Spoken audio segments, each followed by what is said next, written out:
안녕하십니까. 삶이 변하는 인문학 보성TV의 김보성입니다. 손자병법 13편 중 제6편인 허실로 들어가 보겠습니다. 손자병법 6편 허실의 핵심은 주도권을 가져라입니다. 삶의 주도권을 가져라. 주도권은 주인이 되어서 이끌어 간다는 뜻이죠.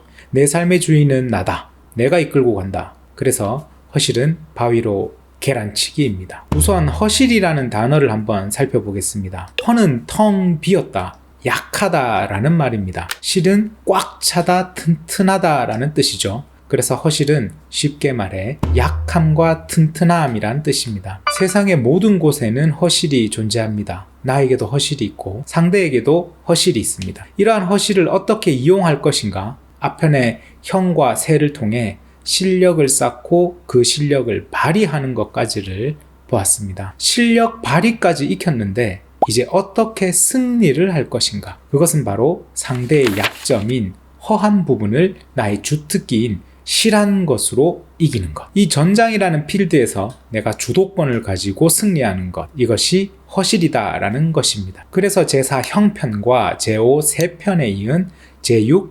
허실편까지의 이 세 주제가 손자병법의 매우 중요한 한 묶음이 됩니다. 힘을 쌓고 그 힘을 사용하는 용기를 가지고 막상 실전에 들어가서는 주도권을 확보해서 쉽게 이기는 것이 바로 손자가 말하는 승리의 흐름인 것이죠. 1대1의 정정당당한 승부, 막상막하의 치열한 전투에서 용맹하게 승리를 쟁취하는 것이 주도권이 아니다. 허실이란 나의 튼튼함으로 상대의 약함을 쳐서 손쉽게 승리하는 것이다. 전쟁은 수많은 국민의 목숨을 담보로 하는 것이기 때문에 가장 손쉽게 아군의 피를 흘리지 않고 아군의 피해 없이 이기는 것을 말합니다. 치열한 전투는 최후의 보루죠. 준비가 없고 불가피한 상황에 예상치 못하게 마주한 전투에서 발생합니다. 손자는 이러한 예상치 못한 변수를 최대한 배제하려고 하죠. 백성의 목숨을 담보로 하기 때문이며 국가의 존망이 걸린 것이 바로 전쟁이기 때문입니다. 허실에서의 주도권을 병법에서 말하는 건 아군의 부대를 모으고 나누면서 상대의 약점을 공략하는 겁니다. 그리고 상대의 부대는 분산시켜서 방어를 취약하게 하는 것을 주로 허실에서 말하고 있죠. 이러한 것은 현대를 살아가는 우리 삶 속의 주도권에도 그대로 적용이 될 수가 있는 것 같습니다. 주도권을 가진 삶이란 바로 끌려가지 않는 삶입니다. 나의 의지가 아닌 것으로부터 내 삶이 끌려다닌다면 주도권을 가진 삶이 아닌 게 되는 거죠.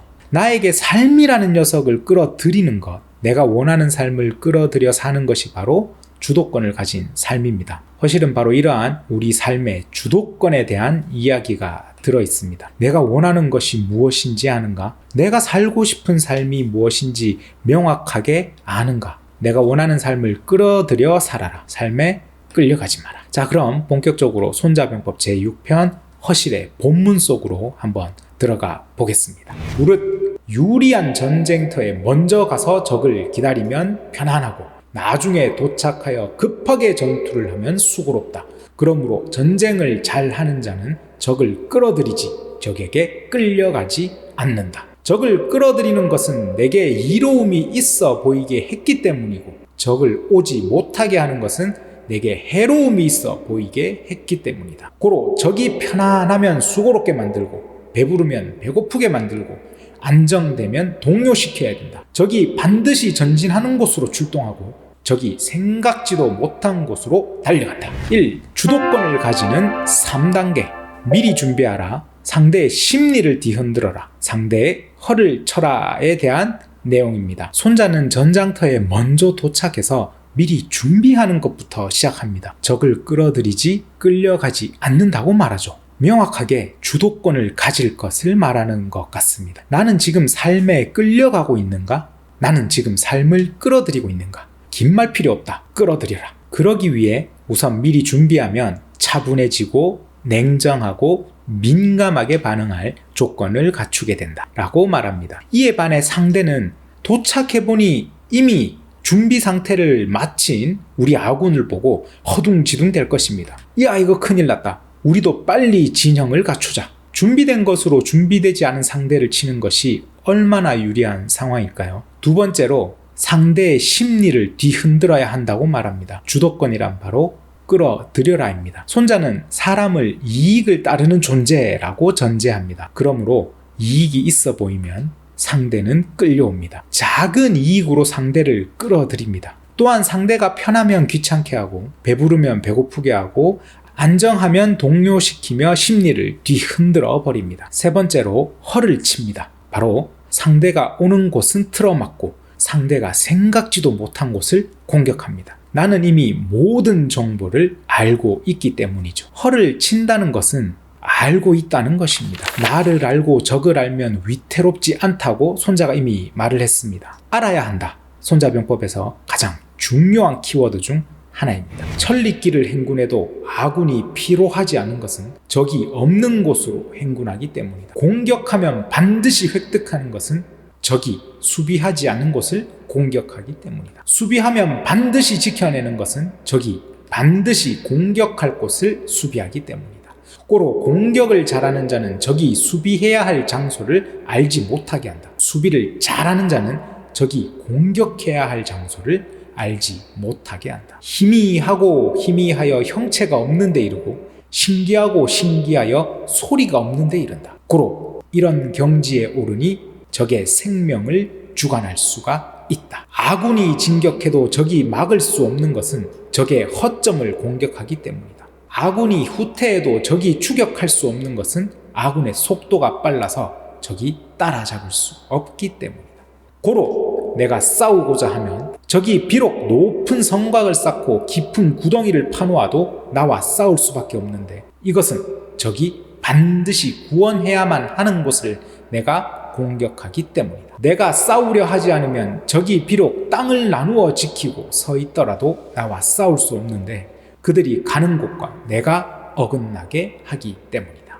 둘, 상대의 허를 치는 법. 그렇다면 어떻게 허를 칠까요? 손자는 이렇게 말합니다. 첫 번째, 내가 상대를 알아야 한다. 나는 네가 어디에 있는지, 어디로 오는지, 어디에 없는지를 알고 있다. 두 번째, 상대는 나를 모르게 한다입니다. 나는 너를 알지만 너는 나를 모른다. 정보를 철저히 세지 않게 합니다. 상대는 내가 어디를 공격하는지 어디를 수비하는지를 모릅니다. 상대 입장에서는 나는 형체가 없는 연기처럼 마치 귀신처럼 보입니다. 손자는 이것을 경지라고 말합니다. 상대의 생명을 주관할 수 있는 경지에 이르러라. 그것은 정보를 철저하게 통제해서 상대가 나를 모르게 하는 거죠. 그리고 나는 모든 정보를 파악해서 상대를 알고 있는 겁니다. 세 번째는 상대를 알면서 나는 숙달해라. 내가 공격하는 곳은 적의 약점이니까 상대는 막을 수가 없습니다. 반대로 내가 후퇴를 하더라도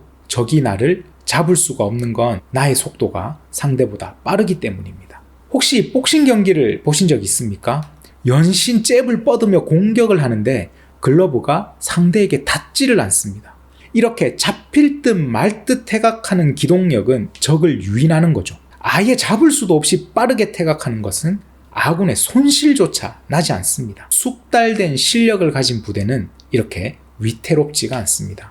네 번째, 상대가 꼭 필요로 하는 곳, 그것이 바로 약점이다. 상대가 아무리 잘 지키려고 해도 내가 싸우고자 마음만 먹으면 싸울 수밖에 없는 이유는 상대가 꼭 필요한 곳, 필요한 것이 무엇인지 알기에 그것을 바로 공략하기 때문입니다. 반대로 내가 싸우지 않으려고 마음먹으면 절대 싸울 수가 없는데 이 또한 상대가 어디로 오는지 이미 알고 있기 때문에 나는 그곳을 모두 피해버립니다. 상대의 허가 무엇인가? 그것은 바로 상대가 가장 중요하게 생각하는 그것입니다. 고로 적의 모양은 드러나게 하고 우리는 드러나지 않으면 우리의 힘은 한 곳으로 모이고 적은 나누어지게 된다.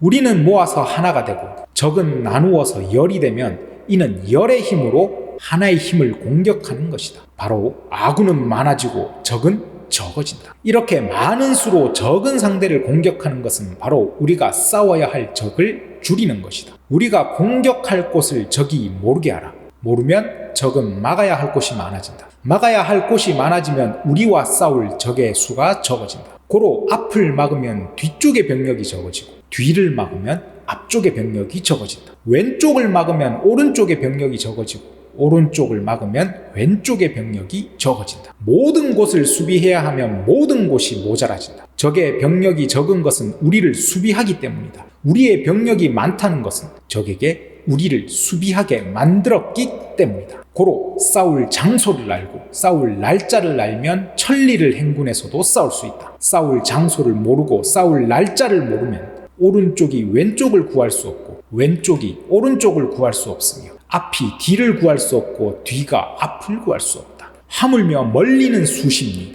가까워도 몇 리나 떨어져 있는 경우면 어쩔 수 있겠는가. 3. 상대를 허로 만드는 법. 자, 이제 상대를 허로 만드는 방법을 알아보겠습니다. 주도권을 잡아야 한다. 그러기 위해서는 상대의 허를 쳐야 한다. 그렇다면 상대를 허의 상태로 어떻게 만들까요? 첫 번째는 적을 분산시킨다. 나는 집중하고 상대를 분산시키는 거죠. 그러므로 아군을 하나로 집중시켜야 한다고 손자는 말합니다. 그리고 상대는 나누어 버리죠. 아전이 적분, 엄청난 말이 나왔습니다. 나에게 가장 중요한 것, 그것은 바로 집중.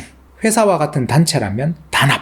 여기서 말하는 아전이 적분의 전이라는 단어는 오로지, 오직이라는 뜻입니다. 오직 이것에 선택과 집중으로 들어가라. 대신 상대는 분산시켜라. 두 번째는 다 막으면 적어진다라는 것이죠. 그렇다면 어떻게 적을 나누어야 할까요? 어디를 상대가 공격할지 모르게 되면 일단 다 막아야 되는데 그러면 전력이 분산되는 것입니다. 그래서 앞에서도 손자는 나는 알아야 하고 상대는 모르게 하라라고 계속 말한 것이죠. 앞으로 올지 뒤로 올지 오른쪽으로 올지 왼쪽으로 올지 모르게 되면 상대는 일단 모든 길목에 군사를 나누어 배치해야 됩니다. 자연스럽게 인원이 분산되겠죠. 우리의 병력이 많은 것이 아니라 상대의 병력이 적어진 것입니다. 세 번째, 장소와 시간을 모르게 하라. 그러므로 언제 어디로 올지 모르게 해야 되죠.